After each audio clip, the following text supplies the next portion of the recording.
Limang portion na tayo po dito sa ating niluto na sinigang po na oxtail.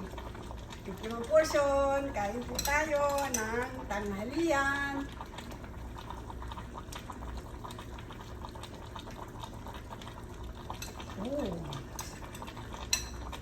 Maasim. Mainit. Kain po.